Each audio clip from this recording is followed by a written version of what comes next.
তো বন্ধুরা কোথায় গো সবাই কোথায় আছো? তো দেখো আমি চলে এসেছি বিশাখাশীল দুপুরে রান্নার মেনুর ভিডিও তোমাদের সাথে শেয়ার করতে।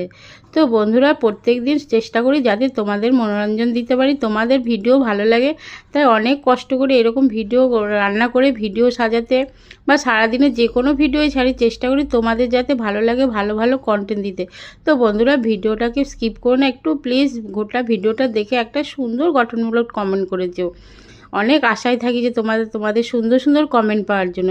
তো চলো বন্ধুরা, যাই হোক আর বেশি বকর বকর না করে দেখে নাও কী কী আজকের মেনুতে আছে। তো লঙ্কা পেঁয়াজ তো আছেই, তারপরে স্যালাড হিসাবে নিয়ে নিচ্ছি শশা, আর এখানে আছে বরবটি দিয়ে আলু দিয়ে ভাজা, যেটা ডালের সঙ্গে খেতে খেতে দারুণ লাগে খেতে। তো আমি এখানে ডালও করেছি, কচু দিয়ে আলু দিয়ে টমেটো দিয়ে আর পেঁয়াজ ফোড়ন রসুন ফোড়ন দিয়ে ডাল করেছি। এই ডালটা কিন্তু খেতে দারুণ হয়, তোমাদের দাদাভাই কিন্তু খেতে খুব ভালোবাসে রসুন পেঁয়াজ ফোড়ন দিয়ে ডাল আর কচু দিয়ে। তো এরকম ডাল তোমরা বাড়িতে বানাবে নিশ্চয়ই, আশা করি।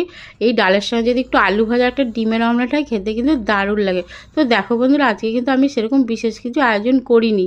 তো আর আছে সঙ্গে আছে ডিম কষা কষা করে ডিমের কারি। তো দেখো বন্ধুরা ডিমের কালারটা কত সুন্দর হয়েছে, মনে হচ্ছে যদি একটু দিদিভাইয়ের বাড়িতে গিয়ে একটু খেতাম। তো তোমরা যদি পারো চলে আসবে আমার এই বাড়িতে, আমি সবাইকে এরকম সুন্দর সুন্দর রান্না করে খাওয়াবো।